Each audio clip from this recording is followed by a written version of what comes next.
Welcome to exam तक। आज है 13 जुलाई और 13 जुलाई 2021 से बनने वाले सभी मोस्ट इंपोर्टेंट करंट अफेयर्स के क्वेश्चन हम लोग इस वीडियो में करने वाले हैं। साथ में मैं आपको हर एक क्वेश्चन के साथ में बताऊंगा डिटेल में एक्सप्लेनेशन एंड साथ में आपको जो है मैं आपको मैप से भी समझाऊंगा, एक क्वेश्चन भी पूछूंगा। आज का जो वीडियो है बहुत ही ज्यादा इंपॉर्टेंट है, सो इस कंप्लीट वीडियो को ध्यान से जरूर से देखिएगा। इसकी क्विज एंड पीडीएफ आपको टेलीग्राम पर मिल जाएगी, सो मेक श्योर ज्वाइन जरूर से कर लेना। आज है एग्जाम तक का डे। जी हाँ बिल्कुल, ये जो चैनल है ये मैंने 2018 में 13 जुलाई को ही बनाया था। इंपॉर्टेंट याद रखना, पहला वीडियो भी 13 जुलाई को ही अपलोड किया था यहाँ पर। हालांकि उससे बाद तो है काफी सारे वीडियो अपलोड हो गए, वो वीडियो तो पता नहीं अब यूट्यूब चैनल पर मैंने है या नहीं है, लेकिन फिर से मैं उसको जो है अपलोड करूंगा, री अपलोड करूंगा कुछ दिन बाद। लेकिन ये है एग्जाम तक का जो है, अगर बात के स्थापना दिवस कह सकते हैं आप लोग। तो इसकी पीडीएफ कैसे मिलेगी? आपको पीडीएफ मिल जाएगी एग्जाम तक की वेबसाइट पर, ठीक है ना। अब स्टार्ट करते हैं बिना कोई टाइम वेस्ट के। पहला क्वेश्चन कौन सा है? हाल ही में यूरो 2020 का खिताब किसने जीता? एंड ये जो क्वेश्चन है ये मैं आपको लिख कर दे रहा हूँ, आपके आने वाले हर एक एग्जाम के लिए बहुत ही ज्यादा इंपॉर्टेंट है। यूरोप का सबसे बड़ा इवेंट है फुटबॉल का, आपको इंपॉर्टेंट याद रखना।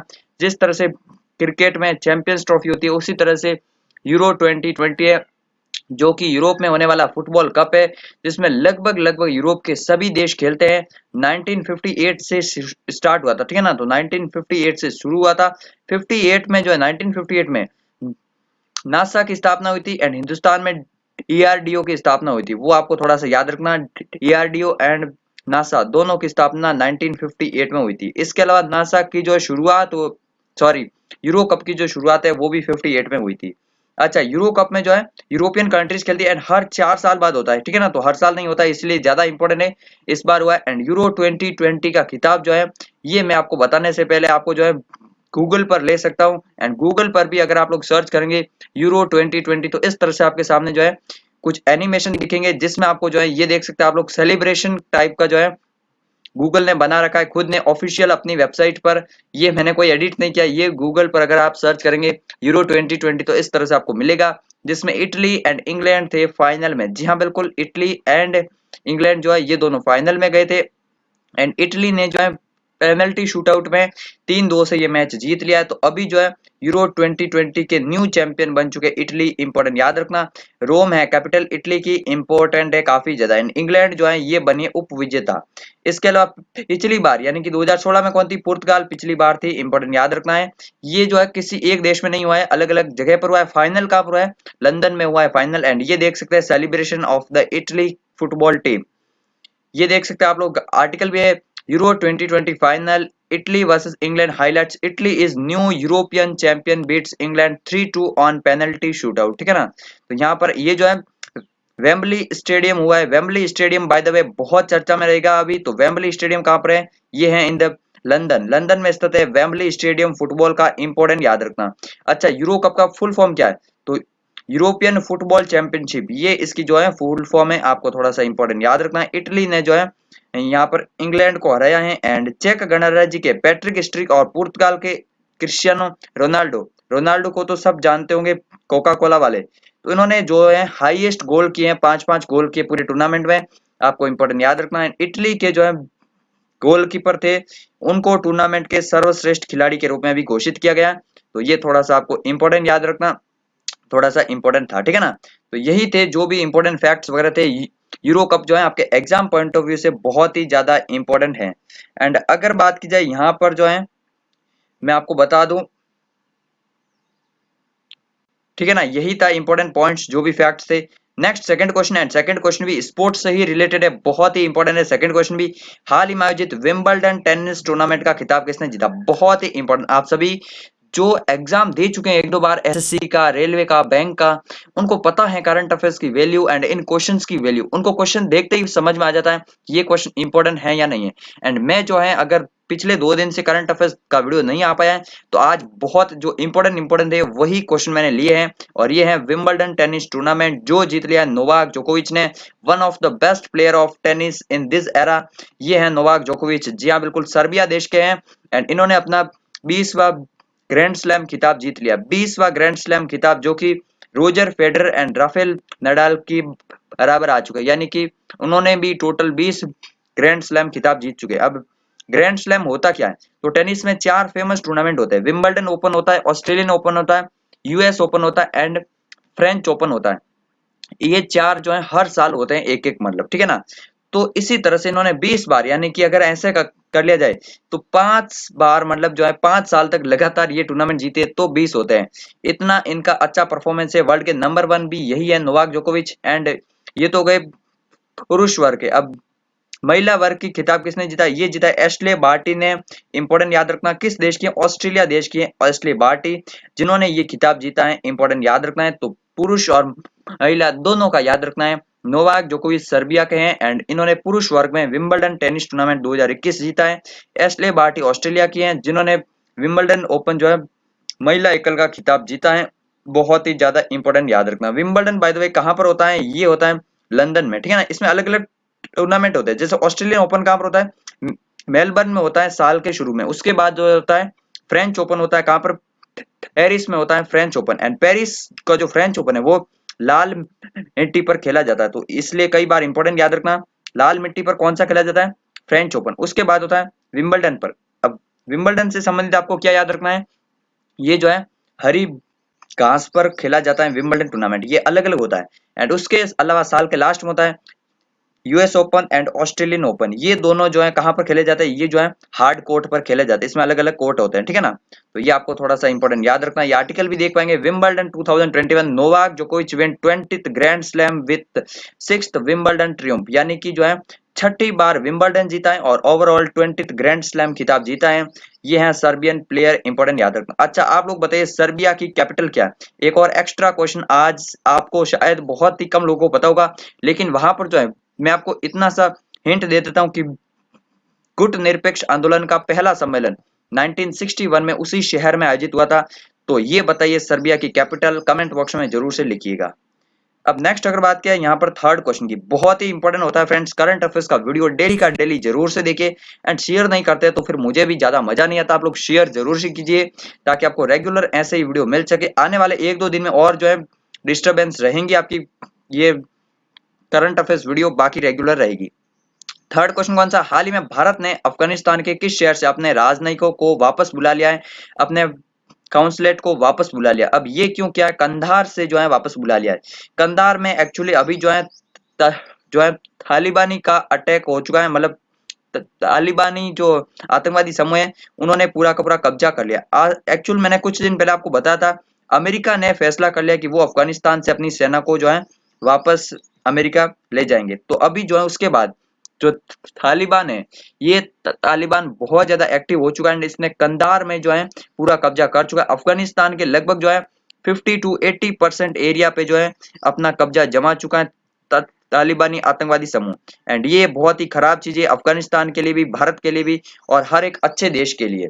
और अगर बात की जाए कुछ दिनों बाद ये भी अंदाजा जता जा रहे हैं कि अफगानिस्तान की कैपिटल काबुल पर भी ये जो है अटैक कर लेंगे तालिबानी, क्योंकि ये बहुत ही ज्यादा आजकल तेजी से फैल रहे हैं। अच्छा, अफगानिस्तान मैप में आपको कहां पर मिलेगा? ये है अपना प्यारा भारत इंडिया। एंड इसके ऊपर की तरफ अगर वेस्टर्न साइड में जाए ये आपको मिलेगा यहाँ पर पाकिस्तान। एंड पाकिस्तान के भी जस्ट ऊपर आपको मिलेगा अफगानिस्तान। यहाँ पर मैं आपको जो है थोड़ा सा जूम करके बता दूं, ये आपको मिलेगा अफगानिस्तान। एंड ये जो अफगानिस्तान है आज के टाइम पे बहुत ही ज्यादा इशू फेस कर रहा है इन द तालिबान एंड और भी जो भी इशू है। ये है इसकी कैपिटल काबुल।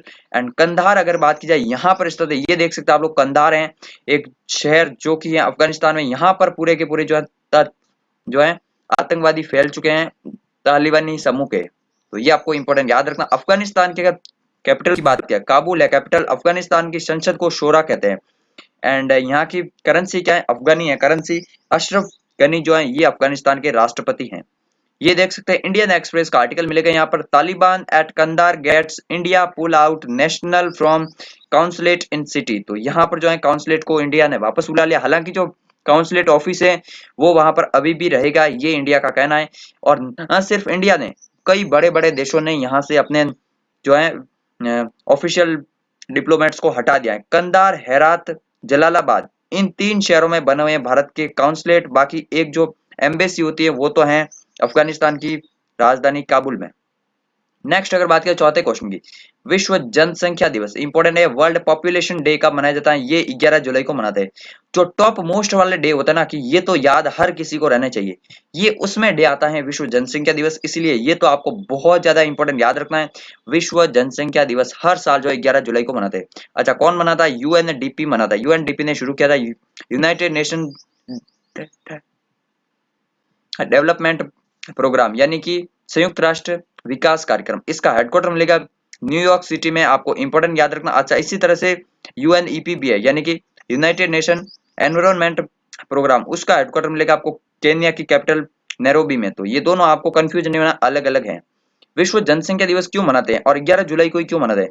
तो ऑफिशियल डेटा के अनुसार 11 जुलाई 1987 को जो है पूरे वर्ल्ड की जनसंख्या जो है वो क्रॉस करती थी 5 बिलियन से, यानी कि 5 बिलियन लोग जो हैं ये हो चुके थे 1987 को 11 जुलाई को। उसके जो है ठीक 2 साल बाद यानी कि 1989 से जो है ये डे मनाना शुरू हुआ, सेलिब्रेट करना शुरू हुआ। तो 1989 से डे मनाया जाता है। सबसे ज्यादा जो है अगर बात करें चीन में है, उसके बाद इंडिया में है सबसे ज्यादा पॉपुलेशन। उत्तर प्रदेश में अभी जो है बिल भी लाया जा रहा है इसके लिए, उसका एक्सप्लेन मैं आपको कल के वीडियो में करूंगा, Uttar Pradesh new population bill. Next है 5वां क्वेश्चन। नेक्स्ट है मलाला डे कब मनाया जाता है? तो ये मलाला डे क्या है? ये 12 जुलाई को मनाया जाता है मलाला डे। अब आप सभी जो है यूसुफ जई, मलाला यूसुफ जई को तो जानते होंगे, वो है पाकिस्तान की, एंड सबसे कम उम्र में नोबेल पुरस्कार कैलाश सत्यार्थी के साथ मिला था 2014 में मलाला यूसुफ जई को। तो उन्हीं के जो है अगर बात के मतलब बर्थडे को जो है मलाला दिवस के रूप में मनाया जाता है 12 जुलाई को। इंपॉर्टेंट याद रखना। इनसे संबंधित क्या क्वेश्चन बन सकता है? किस देश की है? पाकिस्तान की है। एंड ये क्वेश्चन बन सकता है कि विश्व की सबसे कम उम्र में नोबेल पुरस्कार पाने वाली महिला, तो ये है मलाला यूसुफजई को। कब मिला था? 2014 में मिला था, शांति के क्षेत्र में इनको मिला था, ठीक है ना। तो ये थोड़ा सा याद रखना। कुछ पाकिस्तानी तो ठीक भी होते हैं जैसे मलाला यूसुफजई थी, हालांकि आजकल ये भी काफी चर्चाओं में रही थी। नेक्स्ट अगर बात करें छठे क्वेश्चन की, फेडरल बैंक के नए सीईओ के रूप में किसे नियुक्त किया? यहाँ पर जो है फेडरल बैंक के नए सीईओ किसे नियुक्त किया है? श्याम श्रीनिवासन को। हालांकि ये नए नहीं है, ये पहले से ही ऑलरेडी फेडरल बैंक के सीईओ थे, अभी इनका टाइम ईयर जो है 3 साल और बढ़ा दिया। तो ये आपको इंपॉर्टेंट याद रखना, फेडरल बैंक के अगले 3 साल तक सीईओ यही रहेंगे, श्याम श्रीनिवासन। अब फेडरल बैंक की अगर बात की जाए तो ये इसका हेडक्वार्टर मिलेगा कोच्चि केरला में, और कोच्चि में भी अलुवा नामक जगह पर 1931 में इसकी स्थापना की गई थी फेडरल बैंक की। आपको इंपॉर्टेंट याद रखना। शशिधर जगदीशन की अगर बात की जाए तो ये अगर बात की एचडीएफसी बैंक के सीईओ हैं शशिधर जगदीशन साहब। एंड मनु सहानी नाम से जो है आईसीसी के सीईओ थे, जिनको हटा दिया। एंड दिनेश कुमार खरा साहब तो सबको पता है एसबीआई के चेयरमैन हैं।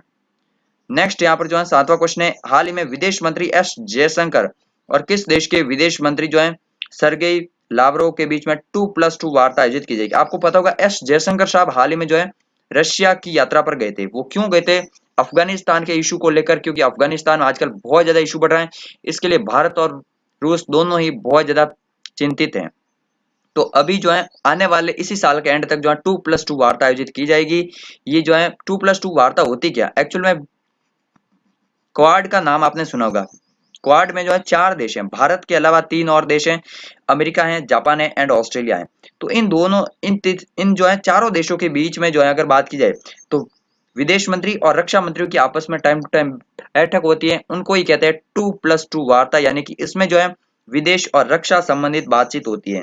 भारत ने ये बातचीत स्टार्ट की है रशिया के साथ ही पिछले साल से ही, तो इसलिए ये भी याद रखना कि अब जो है 2+2 वार्ता जो है भारत इन देशों के साथ में करता है। इंपॉर्टेंट याद रखना। एंड रशिया की यात्रा पर गए थे एस जयशंकर साहब, हमारे जो नेवी के चीफ हैं करमवीर सिंह, वो भी इसी महीने के एंड तक जो है रशिया की यात्रा पर जाने वाले हैं। सो बहुत ही इंपॉर्टेंट याद रखना।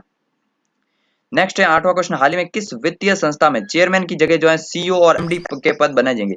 आपको पता होगा एलआईसी के सीईओ मतलब एलआईसी के चेयरमैन कौन है अभी? तो एमआर कुमार चेयरमैन है, ठीक है ना। आप सभी को पता है एमआर कुमार जो है ये एलआईसी के सीईओ हैं, मतलब चेयरमैन है, ये एलआईसी है। लेकिन एलआईसी के अभी जो है चेयरमैन की पद को नहीं रखा जाएगा, अब यहाँ पर भी बनेंगे सीईओ एंड एमडी। एमडी यानी मैनेजिंग डायरेक्टर एंड सीईओ यानी कि चीफ एग्जीक्यूटिव ऑफिसर। तो ये अलग अलग पोस्ट बनाए जाएंगे। अभी कौन होंगे कौन नहीं होंगे ये अभी तक फिक्स नहीं है, लेकिन गवर्नमेंट ने फैसला किया है, इसलिए याद रखना है।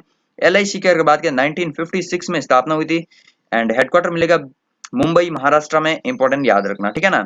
ये देख सकते हैं मिंट का आर्टिकल मिलेगा यहाँ पर आपको, LIC to have chief executive officer and managing director government does away with chairman post, यानी कि चेयरमैन की पोस्ट जो है अब नहीं रखेगी एलआईसी। एलआईसी की फुल फॉर्म क्या है? Life insurance corporation of India. तो ये था आज का करंट अफेयर्स का एक्सप्लेनेशन का वीडियो, पूरा का पूरा पीडीएफ आपको एग्जाम तक की वेबसाइट पर मिल जाएगी। अगर आप लोग वीडियो को शेयर नहीं करते हैं तो जरूर से शेयर कर दीजिएगा। अमित शाह जो है ये बन चुके हैं सहकारिता मंत्री। एंड अगर आपने जो है मंत्री परिषद का लेटेस्ट वीडियो नहीं देखा जिसमें मैंने शॉर्ट ट्रिक से समझाया, जरूर से देख लेना। ये आज का क्वेश्चन, किस राज्य विधानसभा ने विधान परिषद गठित करने का प्रस्ताव को पास किया है, इसका आंसर कमेंट बॉक्स में लिखिए। चैनल को सब्सक्राइब तो करना ही है, टेलीग्राम चैनल को ज्वाइन जरूर से कर लेना है। मिलते हैं एक नए वीडियो में, तब तक के लिए जय हिंद जय भारत।